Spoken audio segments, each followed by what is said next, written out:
Buenos días, ¿me escuchan?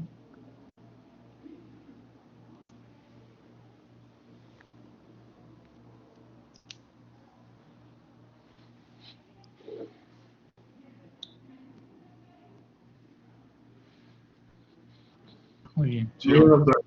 Sí lo escuchamos. Muy bien. Entonces hoy día toca lo que es procedimientos y vamos a ver sobre lo que es aspirado de médula ósea y biopsia medular.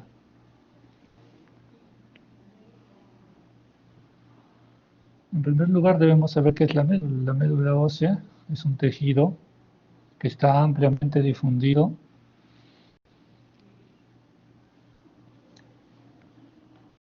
en todo nuestro organismo. Es un tejido heterogéneo. Se calcula que el volumen total en una persona adulta es de alrededor de 1.600 a 3.000 mililitros. Pero la médula funcional solamente es un tercio del total. ¿Dónde se encuentra la médula ósea? En los intersticios de los huesos esponjosos, en las trabéculas de las cavidades medulares de los huesos largos, ¿no? Llámese cráneo, huesos de cráneo, costillas, esternón, las vértebras, los huesos largos, fémur, tibia, escápulas, huesos planos también.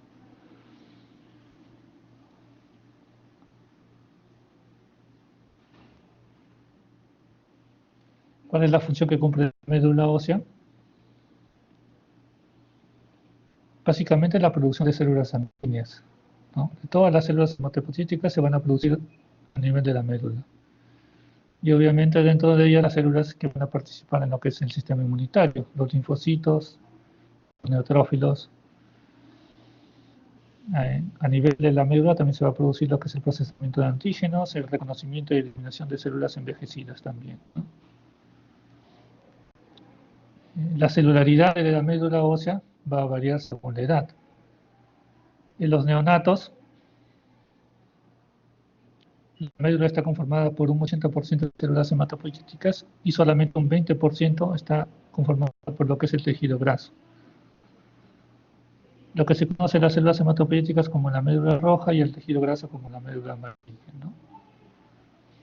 Sin embargo, esta proporción va a ir variando conforme pasen los años, la edad de la persona, hasta llegar a un punto en el cual en las personas ancianas, en los mayores de 60 años, hay una inversión de esta relación. Es decir, va a haber un 20% de tejido de células hematopoyéticas contra un 80% de tejido graso, ¿no? Esta va a ir, conforme pasa la edad, va a ir produciéndose esta inversión de la celularidad.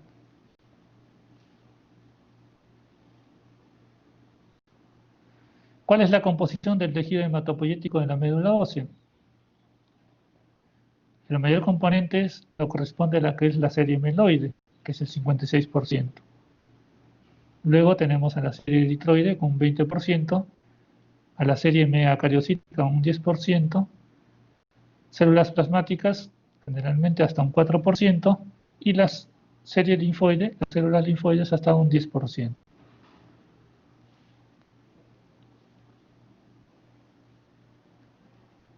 Ahora vamos a ver lo que es el estudio de la médula ósea. El estudio de la médula ósea se realiza a través de dos procedimientos principales. Uno es el aspirado medular y el otro la biopsia de médula ósea. Entonces, mediante estos dos procedimientos es que se puede estudiar la médula ósea, tanto su morfología como su celularidad. ¿Qué es el aspirado de médula ósea? Es la extracción por succión con una jeringuilla de grumos celulares medulares, ¿no? De células hematopoyéticas, en este caso. Estos grumos, células, se van a extender en una lámina portaobjetos y posteriormente estas se van a teñir. Una vez teñidas, se va a permitir la visualización de la morfología celular con detalle y precisión. Nos va a permitir diferenciar las células normales, células hematopoyéticas normales, de aquellas células que tengan rasgos displásicos. También el aspirado de médula ósea nos va a permitir informar sobre la celularidad, pero no tan precisa como lo va a hacer la biopsia de médula ósea. Sin embargo, también nos permite dar una idea de la celularidad del aspirado de médula ósea, aunque no tan precisa como la biopsia de médula ósea, como les había comentado. ¿Cómo es un reporte normal de un aspirado de médula ósea? En un aspirado de médula ósea se debe informar lo que es la celularidad, que se mide en cruces. Lo normal es que sea de 3 cruces. Si es debajo, menos de 3 cruces, estaríamos ante una médula ósea hipocelular. Y si es más de 3 cruces, ante una médula ósea hipercelular. Luego también en el aspirado de médula ósea valoramos lo que es la hemosiderina, que es el depósito de hierro a nivel medular. El valor normal de la hemosiderina es de 3 cruces. Si tenemos 2 o menos cruces, estaríamos ante un déficit de hemosiderina. Y si estuviéramos más de 3 cruces, 4 o 5, ante un exceso o un incremento de la hemosiderina. La relación amiloide-eritroide es de 3 a 1, como les había comentado, más o menos un 56% de las células medulares pertenecen a la línea amiloide, mientras que más o menos un 20% a la línea eritroide. Esa es la relación normal que debe haber entre lo que son las células amiloides respecto de las eritroides. Y obviamente se debe describir cada una de las series celulares. La serie eritroide, la serie amiloide, la serie megacariocítica, la serie linfoide.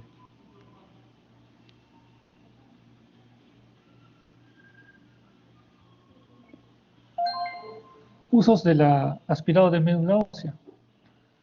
¿Para qué nos va a servir el aspirado de médula ósea? Para hacer la tipificación de anemias carenciales. Principalmente nos va a permitir observar lo que es la megaloblastosis, en lo que serían las anemias por déficit de ácido fólico o de vitamina B12. También el aspirado de médula ósea nos va a permitir la tipificación de las leucemias agudas y crónicas. Y también nos va a permitir el estudio de las neoplasias hematológicas. Mediante el aspirado de médula ósea, se va a obtener sangre medular para hacer el estudio de inmunofenotipo a través de la citometría de flujo para poder discriminar de forma eficaz lo que es el tipo de neoplasia hematológica ante el cual nos encontremos, ante una leucemia, ya sea amiloide o linfoide, ante un linfoma, ante un mieloma. Asimismo, nos va a permitir obtener muestras para realizar estudios de citogenética, como es el cariotipo, así como biología molecular. Y esto con el fin de tener el pronóstico de las neoplasias hematológicas. Muchas neoplasias hematológicas se va a considerar su pronóstico por los resultados que obtengamos tanto del estudio de cariotipo como de biología molecular, para guiar el tratamiento, obviamente, de estas neoplasias hematológicas. También nos puede permitir observar lo que es la mieloptisis, la presencia de células extrañas a la médula ósea.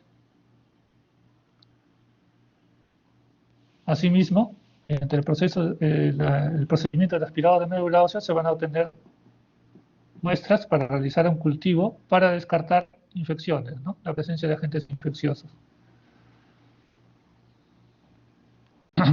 como puede ser fiebre tifoidea, salmonelosis, entre otras. ¿En dónde se realizan, en qué lugares anatómicos se pueden realizar el aspirado de médula ósea? En las espinas ilíacas, tanto posteriores como en las espinas ilíacas anteriores. También se puede realizar en el esternón, en la espina tibial, en las crestas ilíacas. En cualquiera de esos lugares se puede realizar el aspirado de médula ósea. Frecuentemente se realiza en las espinas ilíacas posteriores y también en el nivel de esternón. Son las dos zonas donde más frecuentemente se realiza el aspirado de médula ósea, el esternón y las espinas ilíacas posteriores. dependiendo de la accesibilidad que tengamos, si es un paciente que tenga un sobrepeso, donde sea un poco difícil encontrar lo que son las espinas ilíacas posteriores, se puede hacer a nivel del esternón.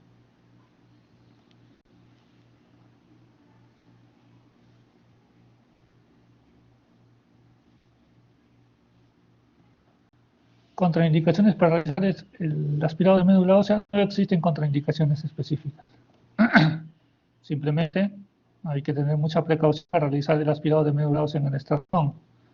Como es un hueso relativamente delgado, de espesor relativamente delgado, entonces hay que tener cuidado porque al hacer la punción no debamos atravesar este hueso del esternón y dañemos los órganos que están debajo de él, ¿no? Puede ser el pericardio, el corazón, etc., la aorta. Entonces hay que tener bastante precaución al hacer el aspirado en la zona external. ¿Qué complicaciones puede tener el aspirado de médula ósea? Puede ser un sangrado prolongado, hematomas en la zona de punción, dolor e inflamación en la zona de punción, ruptura de aguja, no es muy frecuente, felizmente. Y obviamente cuando hacemos punción external, si nos pasamos, podemos causar neumopericardio, taponamiento cardíaco, lesión de la aorta, inclusive una mediastinitis.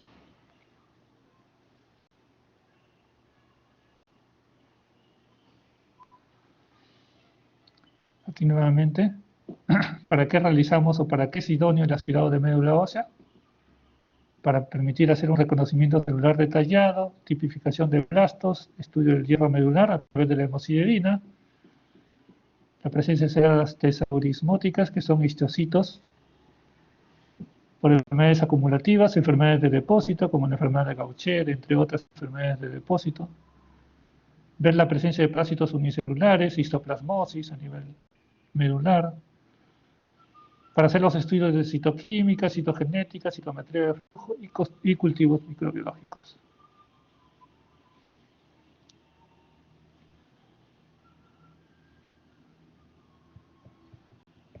¿Cómo realizamos el aspirado de médula ósea? Para ello disponemos de los materiales adecuados. En primer lugar, la aguja, la que está a la izquierda, esta es una aguja especialmente para aspirado de médula ósea. Tiene, como pueden ver acá, un tope para realizar a nivel external, ¿no? Para no pasarnos. Y obviamente cuando vamos a hacer en la espina ilíaca, que es más profunda, generalmente necesita más larga la aguja, se saca este tope para hacer el procedimiento en la espina ilíaca posterior, ¿no? Otra aguja que podemos usar es la aguja de punción lumbar, número 18. Es una aguja que podemos usar para hacer el aspirado de médula ósea. Es importante, en primer lugar, tener bien claro en dónde vamos a realizar el procedimiento. Tanto en la espina ilíaca posterior superior, o la espina ilíaca anterior, o el esternón. Siempre tener presente en qué lugar vamos a hacer el aspirado. Debemos localizar adecuadamente la localización anatómica donde vamos a hacer el procedimiento. ¿En qué posición podemos hacer el procedimiento? Puede ser decúbito prono o ventral, o también en decúbito lateral en algunos casos. Siempre al inicio, tener bien presente la localización de la zona donde vamos a hacer la punción. En este caso, la espina ilíaca posterior superior, ¿no? Tener bien localizado el lugar donde vamos a hacer la punción. Hacemos la asexia y la antisexia adecuada. Luego procedemos a inyectar lo que es anestésico local con lidocaína, primero a nivel de la piel y luego a niveles más profundos hasta llegar al contacto con el hueso. Siempre debemos tener presente que debemos de hacer contacto con la aguja para la anestesia con el hueso, ¿no? Para saber que estamos en la posición correcta. Luego, posteriormente, con la aguja para aspirado de médula ósea o la aguja de punción lumbar, con cualquiera de los dos, hacemos el ingreso con una ligera presión y un movimiento circulatorio, el reloj y contrarreloj, ¿no? Para tratar de ingresar primero en la piel, el tejido subcutáneo y llegar hasta el hueso. Una vez que hemos ingresado, llegado hasta el hueso, se introduce, igual con un movimiento rotatorio, hasta llegar, romper la cortical y llegar a lo que es el hueso esponjoso o trabecular, ¿no? Y ahí debemos parar. Generalmente se siente un cambio de textura, ¿no? De una dureza, que es la parte cortical, a un tránsito más suave cuando llegamos al hueso esponjoso trabecular. Ese cambio de tensión se siente y eso nos permite decir que ya estamos en hueso esponjoso. Y es ahí donde vamos a hacer el aspirado de sangre medular. Generalmente menos de 1 centímetro cúbico, 0,5 centímetros más o menos. Debemos aspirar de sangre medular. Una vez extraído con jeringa, eso se puede colocar esa muestra en una lámina portaobjetos, como en este caso, en una placa Petri, algunos que lo hacen eso, y lo que se observa son unos pequeños grumitos, ¿no? Que son las espículas. Una vez que ya tenemos colocado en la lámina portaobjetos y detectado los grumos de células medulares, se procede con otra lámina portaobjetos a tratar de tomar estos grumos celulares con el fin de hacer el extendido.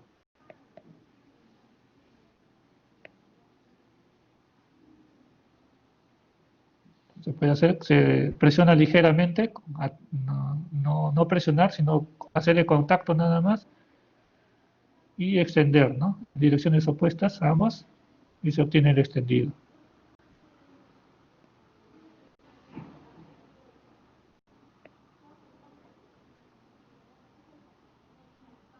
Posteriormente esos extendidos se van a llevar a teñir, ¿no? Luego se retira, se hace presión para hacer hemostasia y se coloca el apósito, ¿no? Con esparadrapo. Y eso se mantiene por lo menos 24 horas.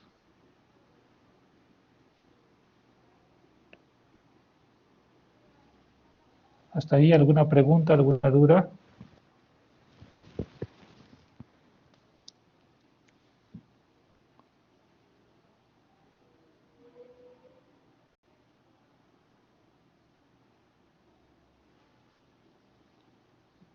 Muy bien. El otro procedimiento es la biopsia de médula ósea, ¿no? La biopsia de médula ósea consiste en la extracción de una muestra de un trozo de hueso medular, hueso esponjoso, perdón. ¿Ya? La biopsia medular va a permitir una mayor certeza en relación a la celularidad medular, ¿no? Porque vamos a tener un grupo de células o un grupo digamos, un trozo de médula ósea que nos va a permitir observar adecuadamente la arquitectura y topología medular. Asimismo, nos va a permitir informar también sobre la morfología celular, pero con menos precisión que el aspirado de médula, en este caso la morfología. También en la biopsia de médula ósea va a permitirnos detectar la infiltración por células extrañas a la médula ósea, nos va a permitir detectar la presencia de nódulos linfoides por metástasis de algunos linfomas o la presencia de algunos granulomas tuberculosos, entre otros.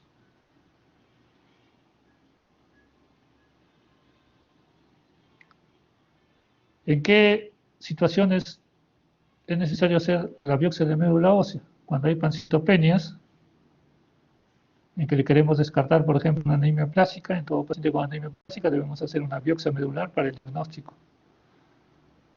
Cuando estamos ante una mielostisis, también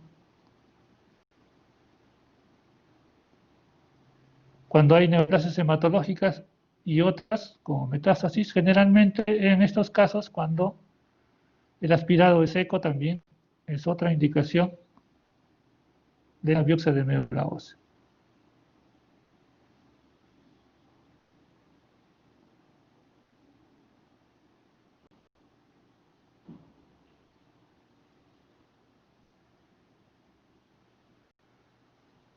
¿En qué lugares se puede hacer la biopsia de médula ósea? La zona más frecuentemente donde se realizan las biopsias de médula ósea es en las espinas ilíacas posteriores. Otra posibilidad es la espina ilíaca anterior, pero generalmente no se obtienen muy buenas muestras en la espina ilíaca anterior, por lo que se prefieren las espinas ilíacas posteriores. En cuanto a las contraindicaciones, al igual que en aspirado de médula ósea, no existen contraindicaciones absolutas, sin embargo, se debe tener bastante cuidado si el paciente tiene diátesis hemorrágicas graves, que van a requerir corrección. Por ejemplo, que tenga déficit de algún factor de la coagulación, enfermedad de von Willebrand, hemofilias, aquellos pacientes que tengan trombocitopenias severas, menos de 10.000 plaquetas. En esos casos se podría hacer, obviamente, en caso de trombocitopenia, con la prueba de transfusión de plaquetas antes de realizar el procedimiento.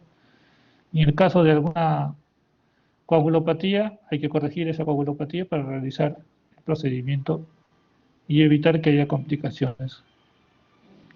¿Cuáles son estas complicaciones? Puede haber un sangrado prolongado, la presencia de hematomas,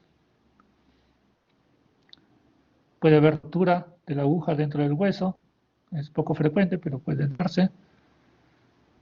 Generalmente hay un dolor en la zona de la biopsia, que generalmente dura una semana, lo mucho. En algunos casos, si es que no se hace una buena limpieza de la zona a realizar el procedimiento, puede haber casos de infección en la zona de punción.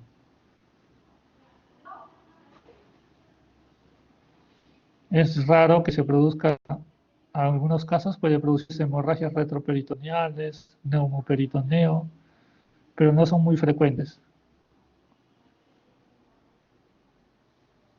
Las complicaciones que se producen tanto en el aspirado como en la biopsia de médula ósea generalmente son menos de 1%.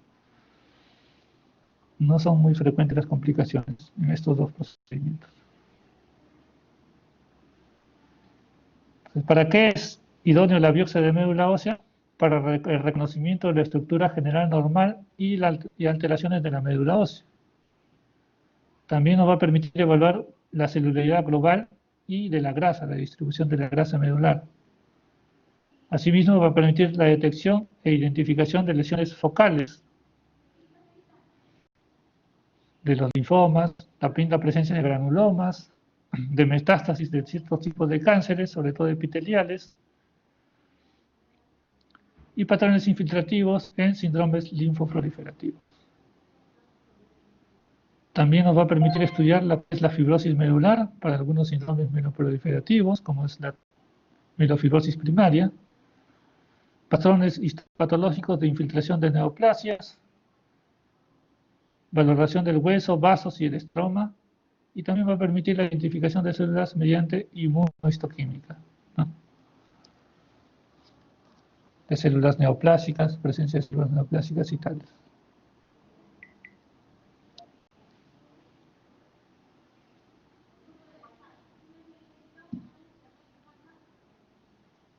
La biopsia de médula ósea se realiza con agujas, una aguja denominada de Yanshiri, que pueden ver a ustedes en la parte superior, los diferentes tipos de agujas de Yanshiri que se presentan. En la parte derecha hay una aguja que tiene un sistema de para atrapar la biopsia, la muestra, el trocito de hueso.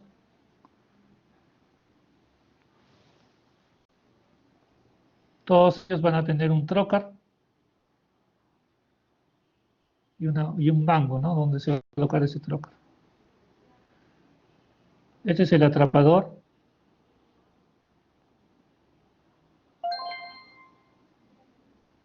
Y este otro se usa para ver lo que es qué tanto, qué tanto de muestra tenemos para ver el hueso. Normalmente lo ideal, el tamaño de la biopsia de médula que debemos obtener es por lo menos 2 centímetros.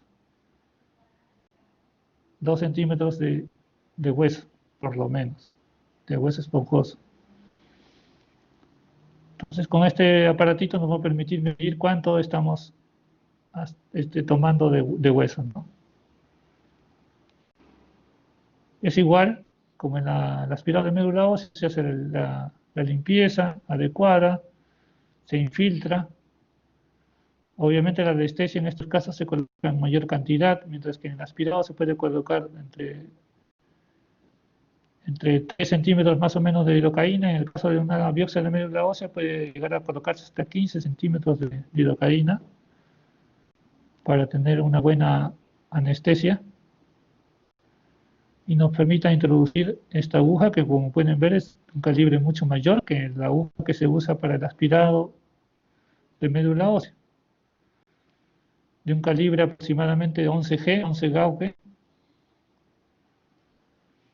Entonces es bastante gruesita y produce un poco más de dolor, por eso es que se tiene que colocar bastante cantidad de anestesia.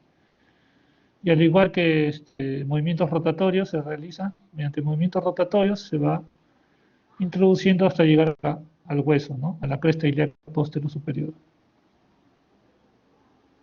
Una vez que ya anclamos dentro de la cresta, dentro de la cortical, sacamos el trocar y avanzamos igual con movimientos rotatorios en un sentido, sería en sentido horario, ingresando hacia el hueso, ¿no? Tratando de pasar la cortical y llegar al hueso trabecular, ¿no? Como les dije, más o menos, por lo menos 2 centímetros. Idealmente 3 centímetros deberíamos obtener la muestra de hueso.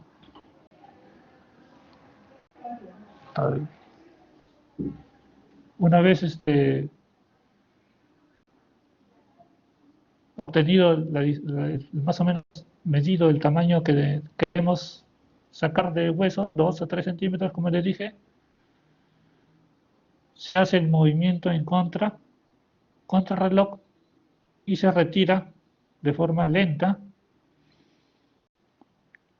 Y lo que debemos obtener es el hueso, ¿no? El hueso esponjoso, acá atrapado dentro de la aguja. Y eso es lo que sacamos.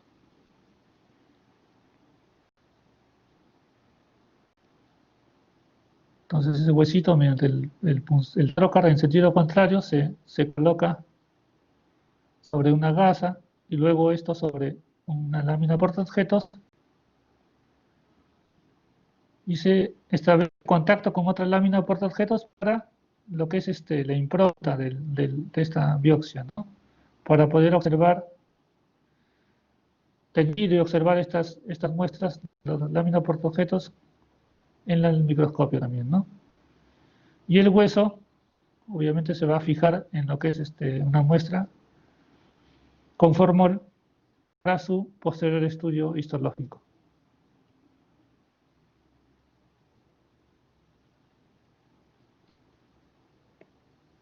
Una vez retiramos, se coloca el apósito,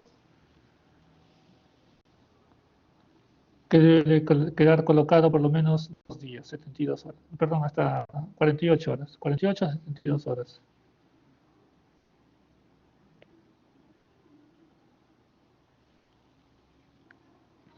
En este cuadrito podemos ver las indicaciones ya sea de aspirado y de biopsia medular, de acuerdo a las patologías hematológicas que presentamos, que tenemos, ¿no? Por ejemplo, en el caso de leucemias agudas, el procedimiento que debemos hacer más es el aspirado de médula ósea, con el fin de obtener muestras para citometría de flujo, estudios citogenéticos, estudios moleculares. Solamente en algunos casos donde hay punción seca no se puede obtener ninguna muestra, es que se puede realizar una biopsia de médula ósea. Pero en caso contrario, bastaría solamente con el aspirado de médula ósea. En la aplasia medular, el estudio que debemos hacer es la biopsia de médula ósea con el fin de determinar de forma exacta la celularidad de la médula. Porque es la celularidad de la médula lo que nos va a permitir hacer el diagnóstico de la aplasia medular. En el síndrome mielodisplásico con el aspirado es importante porque nos va a permitir ver la morfología celular, la presencia de rasgos displásicos en las células, pero en algunos casos también se puede hacer necesario lo que es la biopsia, sobre todo si estamos ante un síndrome mielodisplásico hipoplásico, o también si no se obtiene una muestra adecuada con el aspirado de médula ósea. En las gamopatías monoclonales, los mielomas, bastaría solo con el aspirado de médula ósea, pero la biopsia solamente en casos en que no se obtenga una muestra adecuada. En las anemias macrocíticas, megaloblásticas, el aspirado lo único que necesitaríamos para ver la morfología, si hay presencia de megaloblastosis. En las neoplasias mieloproliferativas, lo indispensable es la biopsia de médula ósea. Pero también se puede hacer el aspirado, sobre todo si se quiere obtener muestras para estudios de citogenética y de cariotipo, o estudios de biología molecular, ¿no? Para ver las mutaciones del JAK2, entre otros. En las trombocitopenias, sin filiar, bastaría solamente con el aspirado de médula ósea, al igual que con las leucopenias. Para el estudio de extensión de linfomas, lo que se recomienda es la biopsia de médula ósea. Para la leucemia linfocítica crónica, el aspirado no es tan necesario, porque el estudio generalmente es en la sangre periférica nada más, pero puede darse en algunos casos. Y la médula casi no se realiza en una leucemia linfocítica crónica. En el caso de la tricoleucemia, donde el aspirado es generalmente seco, no se obtienen muestras para aspirado de médula ósea, en esta patología es necesario hacer la biopsia de médula ósea para ver el grado de fibrosis que tiene la médula. Cuando hay metástasis medulares, generalmente se prefiere la biopsia medular, pero también se puede hacer un aspirado. Las búsquedas de granulomas, para buscar granulomas, solamente con la biopsia de médula. Con el aspirado no se puede observar nada de granulomas. Y cuando es fiebre de origen desconocido, lo recomendable es el aspirado de médula ósea. Y la biopsia solamente en caso de que no se obtenga una muestra adecuada, ¿no? El aspirado sea seco o blanco.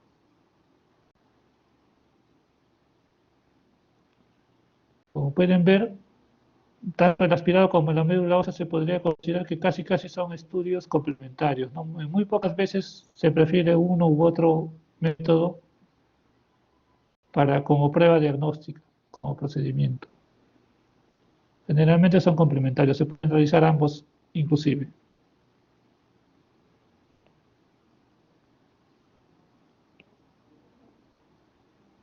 ¿Alguna pregunta hasta aquí?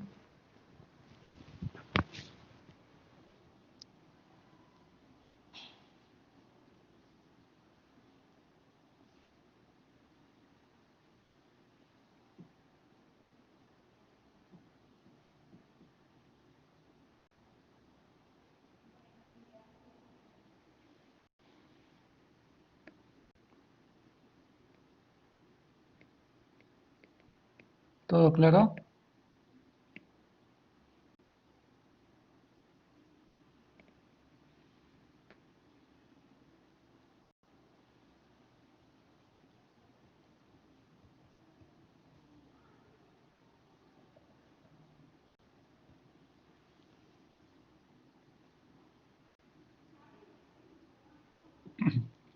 Muy bien.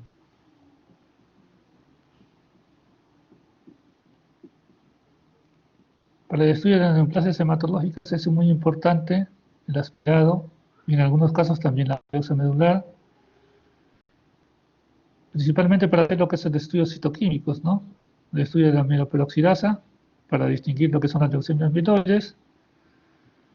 Estudia la tinción, la inmunohistoquímica por grasa para leucemias monocitoides, y el PAS ácido periódico para lo que es la leucemia linfoide, ¿no?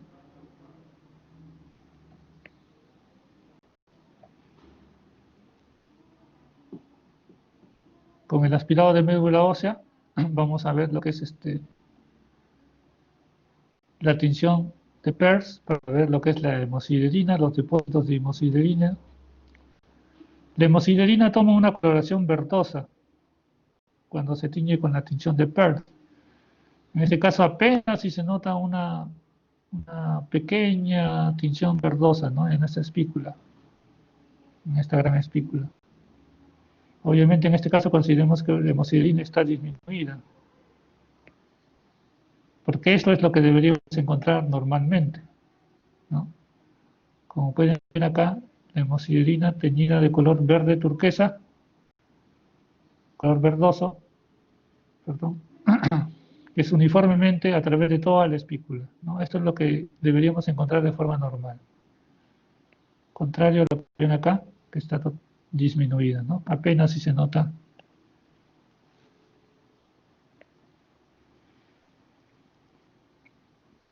Entonces, mediante el aspirado de médula ósea nos permite observar lo que es los depósitos de hemosiderina con la tinción de PERS. Esto es lo que se observa en el microscopio de un extendido de aspirado de médula ósea. Acá pueden ver lo que se conoce como las espículas o los grumos medulares. Aquí están dos presentes, ¿no? Y la celularidad interespicular, ¿no? Que es donde observamos la morfología de forma detallada de las células. Y estos pequeños son los depósitos de grasa, la grasa que está presente, ¿no? En la médula.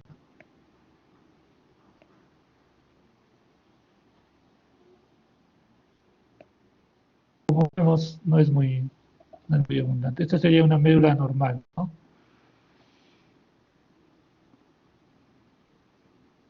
Acá podemos observar, cuando hacemos la morfología, el estudio de morfología de un aspirado de médula ósea, de un extendido de aspirado de médula ósea, como pueden ver acá, estas son células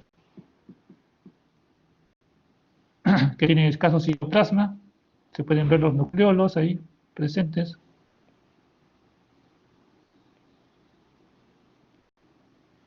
Entonces esto correspondería a los que son los blastos, ¿no?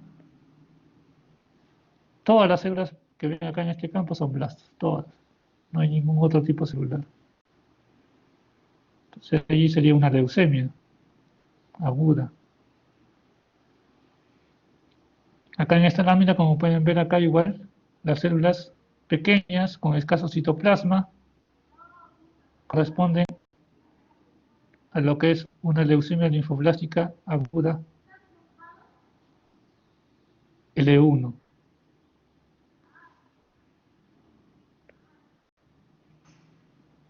En esta otra vemos, mientras acá casi homogéneamente casi todas las células son pequeñas y con escaso citoplasma, aquí podemos ver unas células que son un poco más grandes, que tienen un citoplasma un poco más abundante. También son blastos, pero en este caso serían de tipos L2.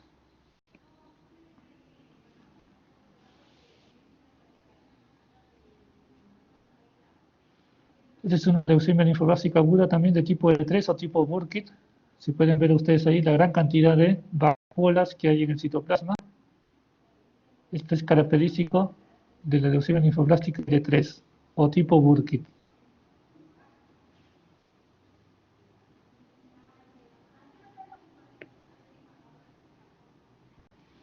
Aquí una leucemia indiferenciada aguda, como pueden ver, células relativamente de tamaño mediano, con nucleolo, citoplasma basófilo, en algunos son basófilos intensos.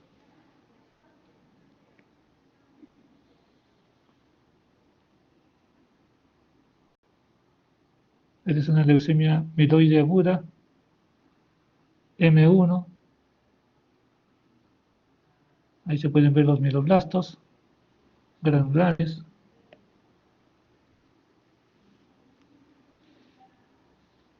Y no ven diferenciación en línea granulocítica, nada, ¿no? Son solamente blastos.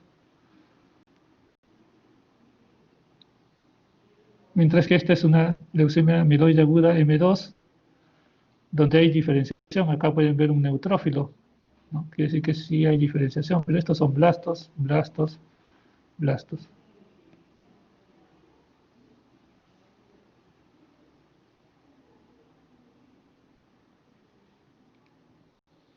Aquí pueden ver lo que son los bastones de Jauer. Son las pequeñas bastoncitos.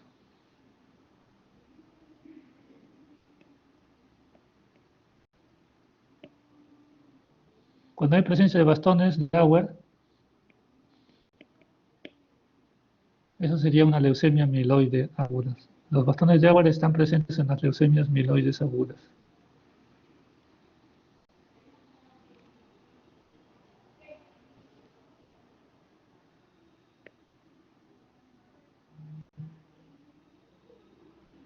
Esta es una leucemia M3, leucemia promielocítica.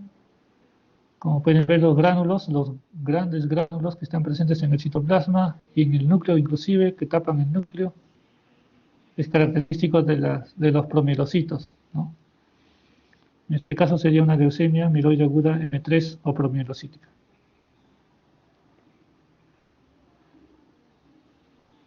Esta es una leucemia mieloide aguda mielomonocítica tipo M4, ¿no? Hay presencia de monocitos, promonocitos, pero también de blastos mieloides, mieloblastos.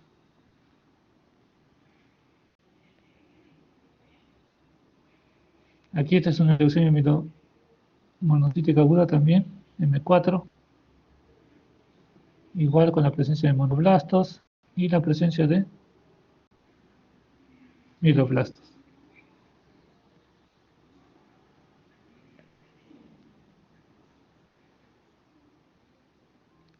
Este es un M5 donde solamente hay monoblastos, ¿no? Una gran cantidad de monoblastos.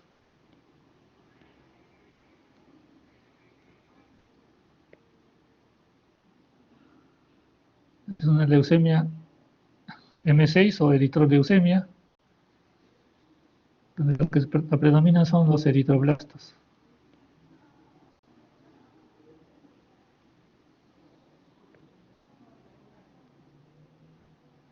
Este es un frotis de sangre periférica de una leucemia linfocítica crónica, como pueden ver, una gran cantidad de linfocitos pequeños, maduros.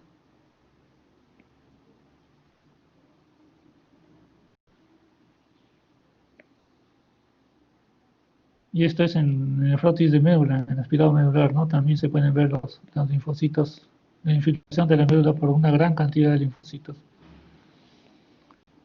Normalmente los linfocitos no deben pasar del 10% en la médula, ¿no? En cambio acá casi todas las células son linfocitos.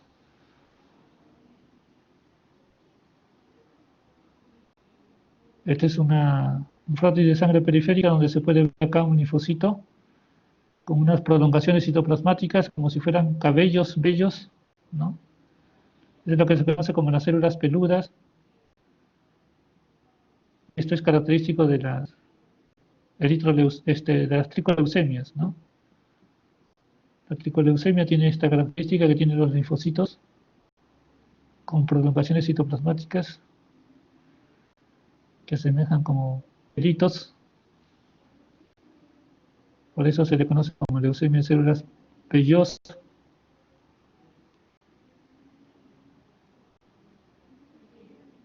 Este es un frotis de médula donde se ve la tinción con miroperoxidasa. Obviamente, si se tiene positivo a la miroperoxidasa, estaríamos en una leucemia mieloide aguda. Todos los blastos que tienen ahí la miroperoxidasa en el citoplasma.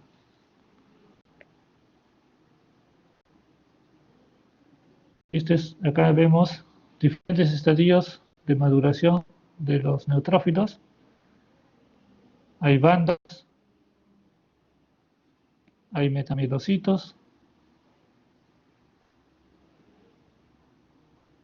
hay mielocitos.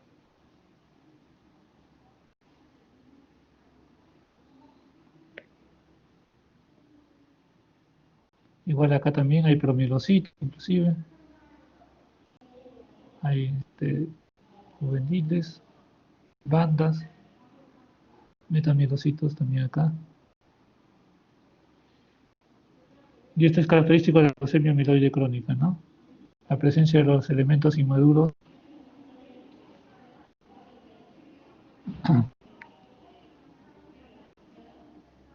tanto de mielocitos, promielocitos, los juveniles o metamielocitos también, y las bandas, ¿no? Y obviamente los segmentados también.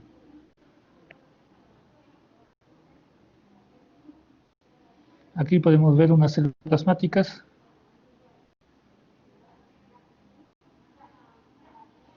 Pueden ver acá son plasmablastos, porque tienen nucleolo, la presencia de nucleolo en el núcleo.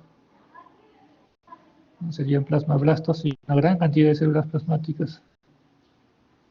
Normalmente las células plasmáticas no deben pasar 4%. En este caso acá es una cantidad de células plasmáticas compatible con mieloma, ¿no? Igual acá una gran cantidad de células plasmáticas. Las células plasmáticas tienen la característica que su núcleo es excéntrico.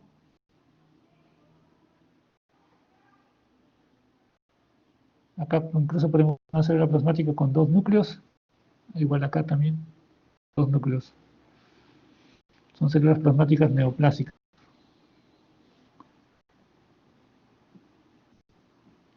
Aquí también células plasmáticas con núcleo excéntrico. Algunas células plasmáticas que están en mitosis inclusive, con 2 núcleos. A mano derecha esta célula plasmática que tiene 5 núcleos. También es una célula plasmática neoplásica.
A ver, seguimos.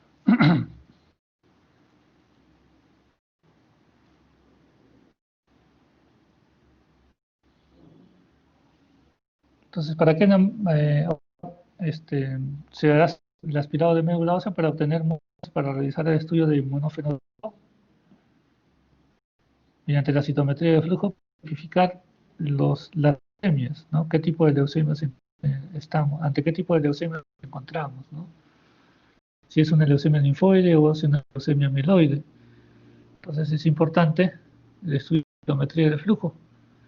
En este caso, esta citometría de flujo concluye con que estamos ante una leucemia linfoblástica de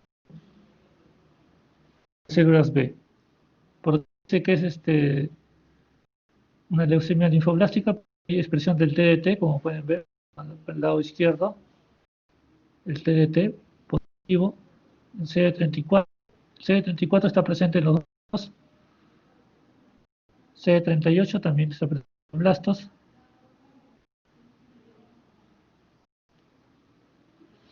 Obviamente, ¿ven? Los marcadores para el linfocito B están positivos, también CD19, CD79, el CD10, ¿no? CD20. Y como pueden ver, lo que son los marcadores para lo que es la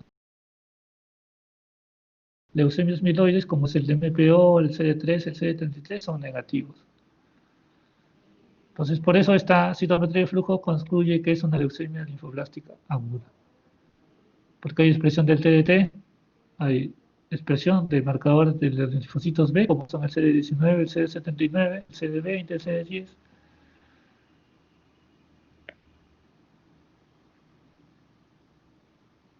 Luego esta otra citometría de flujo, igualmente una leucemia de células linfoblásticas de células B. Igual hay marcación del TDT positivo. En cuanto a los linfocitos, hay CD19, CD10, CD20.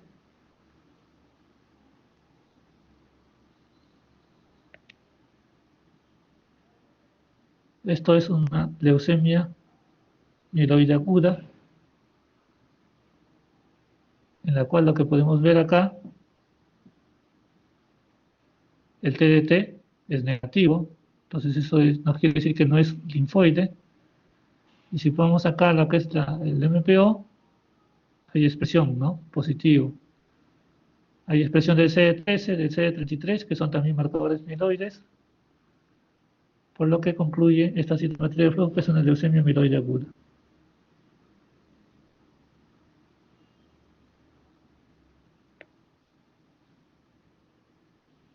Aquí en este caso es una citometría de flujo, lo que te concluye que es una leucemia linfocítica crónica. Acá, como pueden ver, hay marcación de lo que es los CD19, el CD20, que es también de linfocitos B, y las cadenas ligeras lambda. Hay expresión del CD23, que es característico de leucemias linfocíticas crónicas, al igual que el CD5 también. Entonces, por eso concluye que es una leucemia linfocítica crónica.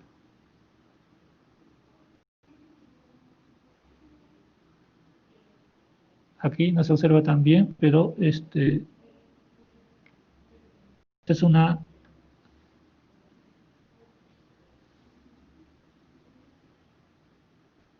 mieloma múltiple. Hay expresión del CD38, del CD138, del CD56, que son característicos de los mielomas. En este caso, este es un linfoma de células T. En este caso hay expresión del CD3, del CD4, del CD5, que son marcadores de linfocitos T. Un CD7 también es un marcador de linfocitos T.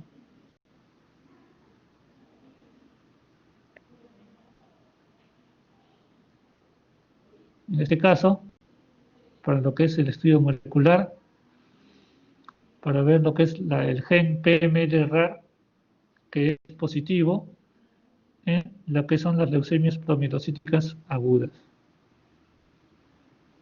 Aquí detecta el gen PML-RAR, que es la translocación del cromosoma 15 con el cromosoma 17, que está presente en las leucemias promielocíticas agudas, esta mutación. Entonces acá concluye en una leucemia promielocítica. Este es otro estudio molecular, pero para detectar lo que es el gen de fusión B617F, el gen del JAK2, para lo que es la polisistemias veras y otros síndromes mieloproliferativos crónicos, ¿no? Aquí es un cariotipo, donde se ve acá la translocación del cromosoma 9 con el cromosoma 22, para lo que es la presencia del denominado cromosoma Filadelfia.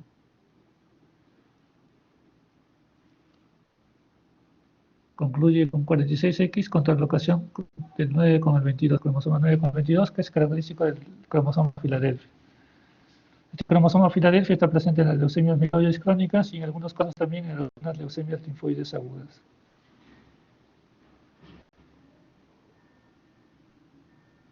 Acá igual, un estudio de cariotipo donde igual también se detecta la translocación del cromosoma 9 con el cromosoma 22.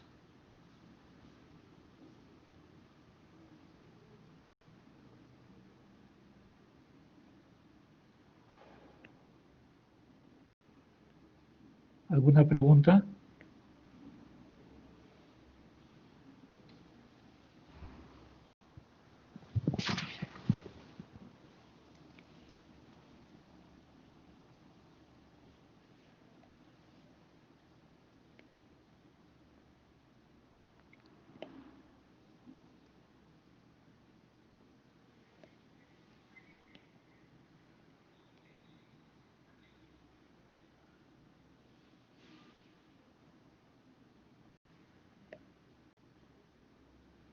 ¿Alguna pregunta? ¿Todo claro?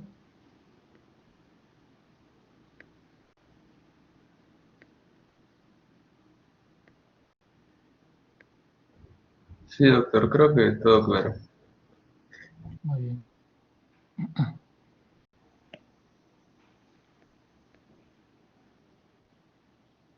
Bien, entonces, eso sería todo.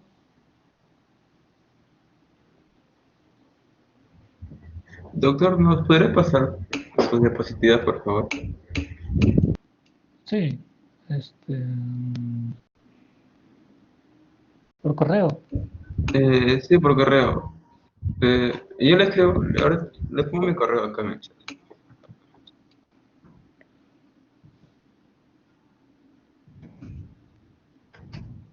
A ver.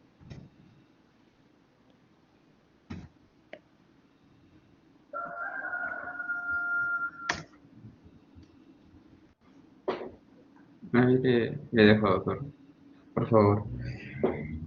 Ya, ya, entonces, yo les envío, yo envío el correo, pero en la tarde por lo menos, será un plan de 4 de la tarde, ¿ya? Ujú. Muy bien, entonces. Ya, doctor, gracias.